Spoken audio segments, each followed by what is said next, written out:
रात के 2 बजे कराची के पुरशोर शहर से दूर एक सुनसान रेलवे स्टेशन पर जायान अकेला खड़ा था। ट्रेन दुघांते लाइट थी और अब जब वो पहुंचा तो पूरा स्टेशन कब्रिस्तान जैसा खामोश था। उसने बाहर निकल कर देखा, न कोई रिक्शा था न कोई टैक्सी। दूर दूर तक सिर्फ सड़क थी और उसके दोनों तरफ खामोश दरख्त। घर पहुंचना जरूरी था, इसलिए जायान ने पैदल चलने का फैसला किया। वह रास्ता बिल्कुल सीधा था, एक लंबी नीली सड़क जो उफक तक जाती महसूस होती थी। असरात चांद की चन्नी इतनी तेज थी कि हर चीज साफ दिखाई दे रही थी, लेकिन उस रोशनी में एक अजीब सा नीलापन था जो आंखों को चुभता था। जायान ने चलना शुरू किया। उसके अपने जूतों की आवाज सड़क पर गूंज रही थी। अचानक उसने महसूस किया कि उसके पीछे कोई और भी चल रहा है।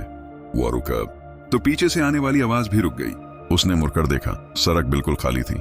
सिर्फ चांद की ठंडी रोशनी दरख्तों के लंबे साए बना रही थी। शायद मेरा वहम है, उसने खुद को तसल्ली दी और कदम तेज कर दिए। लेकिन अब एक अजीब तब्दीली आई। चांदनी मजीद तेज हो गई, इतनी तेज कि अब साए गायब होने लगे थे। सड़क के बीचों बीच उसे एक साया नजर आया, एक लंबा कद जो सड़क के दरमियान खड़ा था। जायान का दिल जोर से धड़कने लगा। जैसे जैसे वो करीब पहुंचा, उसने देखा कि वो एक आदमी था जिसने पुराने जमाने का कोट पहना हुआ था और उसका रुख दूसरी तरफ था। वो कौन था? जायान ने हिम्मत करके पूछा, भाई साहब, रास्ता खत्म क्यों नहीं हो रहा? वो शख्स खामोश रहा। जायान ने उसके कंधे पर हाथ रखना चाहा, लेकिन जैसे ही उसका हाथ करीब गया, उसी शेडी ठंडक का एहसास हुआ, ऐसी ठंड जो हड्डियों को चीर दे। वो शख्स आहिस्ते से मुड़ा। चांद की रोशनी उसके चेहरे पर पड़ी तो जायान की चीख निकालते निकालते रह गई। उस आदमी का चेहरा नहीं था, सिर्फ सापत चमड़ी थी, न आंखें न नाक न मुंह। सिर्फ एक गहरा सन्नाटा था जो उस चेहरे से निकाल रहा था। जायान पीछे हटा और भगने की कोशिश की, लेकिन सड़क जो पहले सीधी थी अब गोल घूमने लगी थी।